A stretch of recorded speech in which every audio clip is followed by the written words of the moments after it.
नमस्ते दोस्तों, मैं महेंद्र कुमार टिंकर। मेरे YouTube चैनल पर आप सभी का हार्दिक अभिनंदन करता हूँ। आप लोगों का APRO का पेपर हो गया है।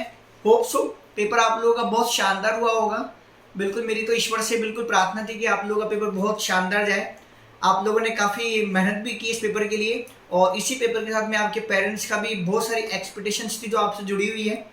और होप सो जो 76 78 जितनी भी पोस्ट है वो आप लोगों को मिल जाए, जो भी वो 78 76 लकी कैंडिडेट है, और वो अपने पेरेंट्स की जो इच्छा है उसको पूरी कर पाए। ठीक है ना। आज बेसिकली मैं वही एपीआरओ का पेपर मेरे पास है। मतलब थोड़ा सा मैं डिस्कस भी करूंगा इस पेपर के बारे में, लेकिन फिर भी पेपर थोड़ा वो डिस्कस करने से पहले मैं आप लोगों को यही मेरी तरफ से मैसेज है कि जो अधीनस्थ बोर्ड इसकी जब आपके पास आंसर शीट शेयर करेगा तो वही डेफिनेटली फाइनल होने वाली है, क्योंकि बहुत सारे क्वेश्चंस में ऐसे हैं कि जिसके थोड़े से आंसर्स को लेके काफ़ी लोगों को थोड़ा सा कन्फ्यूजन है। इवन अच्छे अच्छे एक्सपर्ट्स को भी कन्फ्यूजन है, क्योंकि पेपर में हर तरह के क्वेश्चंस थे। मॉडरेट भी थे, एवरेज भी थे, टफ भी थे, और कुछ स्पेशली जो पीआर वाला पार्ट है इसका वो काफ़ी ज़्यादा थोड़ा सा उलझा हुआ है, और मे भी कुछ एक क्वेश्चंस को लेके डाउट्स भी हैं कि वो सही है कि गलत है। फिर भी और साथ में मैंने जिस उद्देश्य से इन वीडियोस को पोस्ट करा है, और वो उद्देश्य मैं कुछ हद तक पा भी पाया हूँ। मैंने मेरे सेकंड लास्ट वीडियो में कहा भी था कि शायद मेरे इन वीडियोस की वजह से कुछ मतलब 4-5 किसी के 2-1 क्वेश्चन, किसी के 4-5 क्वेश्चन ठीक हो पाए, और मेरा कोई कंट्रीब्यूशन बन पाए, और वो बन भी गया है। तो इसके लिए आप सभी को बहुत बहुत धन्यवाद, क्योंकि आप लोग मेरा वीडियो देख रहे थे और मुझे उससे बहुत अच्छा लग रहा था कि मेरे वीडियोस देख रहे हैं, तो मुझे लगातार वीडियो पोस्ट करने चाहिए। फर्स्ट ऑफ ऑल मैं आप लोगों को वही कुछ बताना चाहूँगा कि आपको शायद लग रहा होगा कि मैं अपने ही बारे में बताने के लिए आया हूँ, तो बिल्कुल ऐसा कुछ भी नहीं है। करूँगा मैं पेपर शेयर, जो मुझे आता है वो मैं शेयर करूँगा। मुझे नहीं पता, मुझे पूरा बिल्कुल पूरा तो पेपर नहीं आता है मुझे। जितना मुझे आता है मैं डेफिनेटली वो आंसर आपके साथ में शेयर करूँगा। फिर भी आई रिपीट, अधीनस्थ बोर्ड की तरफ से जो आपके पास आंसर शीट आएगी वही फाइनल आंसर शीट है, और अभी तक आप लोगों ने अपने आप को कैलकुलेट भी कर लिया होगा कि आप कहाँ पर स्टैंड कर रहे हैं। ठीक है ना। मैं थोड़ा सा जो बताऊंगा वो ये है। पहली बात, मैंने एक वीडियो में वर्बल बोला था कि अगर संविधान का कोई क्वेश्चन जो न्याय से संबंधित आए, कि न्याय वाली प्रोसेसिंग कहाँ से ली गई है, कुछ कुछ मैंने ऐसे ही बोला था, तो मैंने कहा था वो अमेरिका से ली गई है। तो ये पेपर मेरे हाथ में है, और आप लोग देख भी रहे हैं, आप लोगों के पास सबके पास है। और ये क्वेश्चन था इस पेपर के अंदर कि भारतीय संविधान में न्यायिक पुनरावलोकन की अवधारणा को कहाँ से लिया गया है, तो इसका राइट आंसर अमेरिका के संविधान से ही था। ये मैंने वर्बल बोला था, मैंने लिखा नहीं था, ये वर्बल बोला हुआ है, और ये क्वेश्चन वहां से मेरे बताए वहां से क्वेश्चन आया भी है। ठीक है ना। इसी के बाद एक क्वेश्चन आया है इसके अंदर, जो मैंने संविधान वाले टॉपिक में वही मेरा इकलौता वीडियो था जो 20 मिनट के आसपास का था, जिसमें मैंने आपको वर्बल बोला था। उसमें मैंने जब अनुसूची आपको मैं वर्बल बोल रहा था, तो मैंने 8वीं अनुसूची बोली थी, जो मैंने कहा था राज्य भाषा से मतलब भाषाओं से संबंधित है। तो वही एक क्वेश्चन आया था कि भारतीय संविधान की किस अनुसूची में राजभाषाओं की सूची को संबंधित है, तो वो 8वीं अनुसूची है। एक ये क्वेश्चन मेरे उस वीडियो में से आया हुआ आपके इस पे पेपर में। ठीक है ना। एक मैंने आप लोगों को याद होगा, जब मैंने राजस्थान की योजनाएं कराई थी, तो मैंने उसमें पालनहार योजना कराई थी, और मैंने कहा था कि गवर्नमेंट ने पालनहार योजना इसलिए शुरू करी है ताकि जो बच्चे हैं वो पैदा होने के बाद कोई पेरेंट्स किसी वजह से उन बच्चों को पाल नहीं पा रहा था, या वोटेवर जो भी उनकी कंडीशन थी, तो गवर्नमेंट ने इसलिए करा कि ताकि बच्चा किसी संरक्षक के पास हो, चाहे वो पेरेंट मतलब बच्चे का कोई सा भी XYZ रिश्तेदार हो, वो बच्चे को पाले, सरकार उसकी सहायता करेगी। तो एक ये क्वेश्चन इस पेपर में था, तो मुझे बहुत अच्छा फील हुआ कि अगर आप लोगों ने वीडियोस को मेरे बहुत ध्यान से देखे भी होंगे, नो डाउट, और थोड़ा सा भी आपका मेरी वजह से 4 या 5 क्वेश्चन आपके ठीक हुए, तो उसके लिए मैं बहुत बहुत अपने आप को बहुत अच्छा फील हो रहा है कि मैं आपके लिए आपकी इस यात्रा में मैं आपका कोई थोड़ा सा सहयोग कर पाया। एक आप इसमें देखिएगा, आपके क्वेश्चन आया था वो जो एजुकेशन वाला था, जो मैंने आरटी राइट टू एजुकेशन वाला एक्ट में टॉपिक पढ़ा रहा था, तो मैंने 21A बताया था आपको, 86वां संविधान संशोधन। ठीक है ना। तो वो एक क्वेश्चन इसमें आया हुआ है 21A से। इसमें दिया हुआ है क्वेश्चन, निम्नलिखित में किस अनुच्छेद के तहत शिक्षा के अधिकार को भारतीय संविधान का मौलिक अधिकार बताया गया, अनुच्छेद 21A से आया हुआ क्वेश्चन है ये। ठीक है ना। ऐसी एक मैंने फर्स्ट वीडियो अपलोड करा था जिसमें मैंने समाचार एजेंसी बताया था, और समाचार एजेंसी में सबसे पहले ही लिखा हुआ था PTI।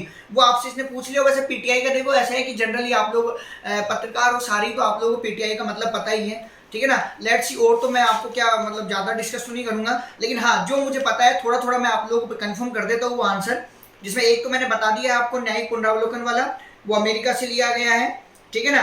एक आपके क्वेश्चन नंबर ये है कि भारतीय संविधान के किस अनुच्छेद में लोक नियोजन में अफसर की समानता का अधिकार है, तो ये अनुच्छेद नंबर 16 में है, ये अनुच्छेद नंबर 16 में कंफर्म है, ये आंसर बिल्कुल सही है। एक आप लोगों का संविधान का क्वेश्चन था कि अगर मंत्री नियुक्त कर दिया जाए, राज्यपाल किसी को मंत्री नियुक्त कर देता है तो वो कब तक उसके पास चांस है, अगर वो किसी का सदस्य नहीं है तो 6 महीने का टाइम पीरियड होता है। एक आंसर आपका ये है। जितना मुझे पता है देखो मैं उतने आप लोगों को बता रहा हूँ, ठीक है ना। एक था कि वो सैनिटरी पैड वाला क्वेश्चन आया था, तो सैनिटरी पैड वाले का जो आंसर आएगा वो आयम शक्ति उड़ान है, ये दिसंबर 2019 के आसपास शुरू करा हुआ है, और ये लगभग मे भी शायद श्रीमती इंदिरा गांधी के बर्थडे वाले दिन स्टार्ट करी थी ये योजना। एक आपका आया था इसमें वित्त विधेयक में कितने दिनों तक इसको रखा जा सकता है, तो वो 75 दिन वाला था उसका आंसर, ठीक है ना। एक ग्राम सभा वाला था कि पंचायत राज की व्यवस्था का जो है वो 1953 है, ठीक है ना। एक है जिसका मैंने डिस्कशन मेरे एक नॉन है, परिचित है, और संविधान पर उनकी बहुत तगड़ी पकड़ है, मैंने उनसे डिस्कस करा था। ये क्वेश्चन था कि निम्नलिखित में से राजस्थान के 33 नगरों को कितने प्रशासनिक मंडलों में बांटा गया है, तो ये प्रशासनिक मंडल उन्होंने मुझे कहा कि संभाग से रिलेटेड क्वेश्चन है ये, कि बस 7 संभागों में बांटा हुआ है। तो मैंने उनसे पूछा कि वहां तो जिले वगैरह मेंशन होता है, तो उनको भी थोड़ा सा डाउट लग रहा है इस क्वेश्चन को लेकर, क्योंकि उन्होंने कहा कि संविधान में नगर की और शहर की परिभाषा बिल्कुल अलग अलग होती है, ठीक है ना। तो थोड़ा सा हो सकता है कि देखो मुझे इसके बारे में कंफर्म नहीं है कि इसका आंसर 7 ही होगा क्या, कि बाकी वो भी यही कह रहे थे कि थोड़ा नगर और उसको लेके थोड़ा सा है, और बाकी वो भी इसके आंसर को 7 ही बता रहे कि 7 ही इसका आंसर होगा।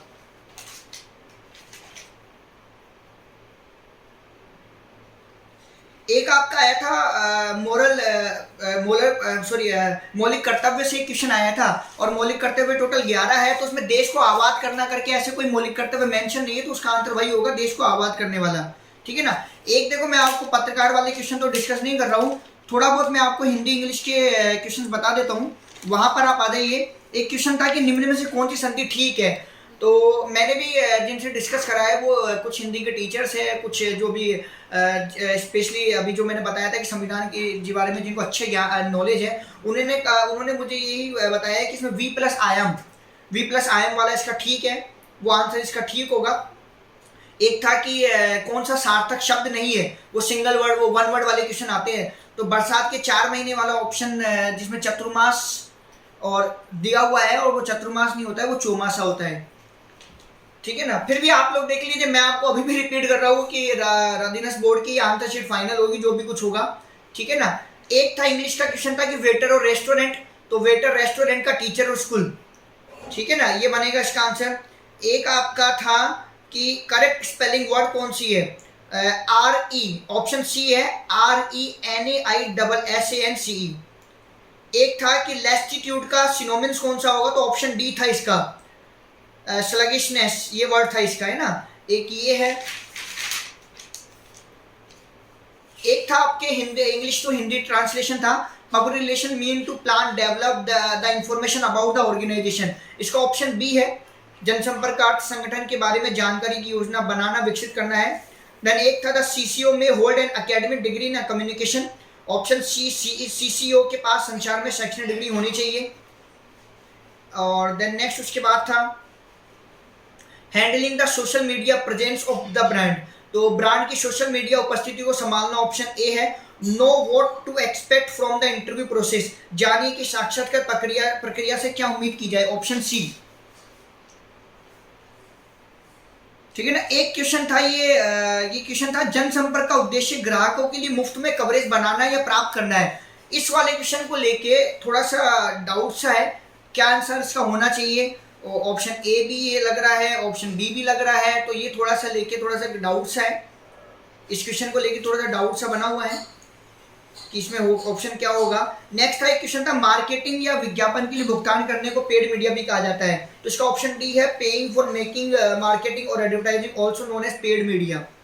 एक क्वेश्चन था लाइक सामान्य जिम्मेदारी में संचार अभियान डिजाइन करना भी शामिल है क्या, तो इसका ऑप्शन ए है, common responsibilities for include design communication campaigning, ठीक है ना। कैंपेनिंग का मतलब अभियान ही होता है, ठीक है ना।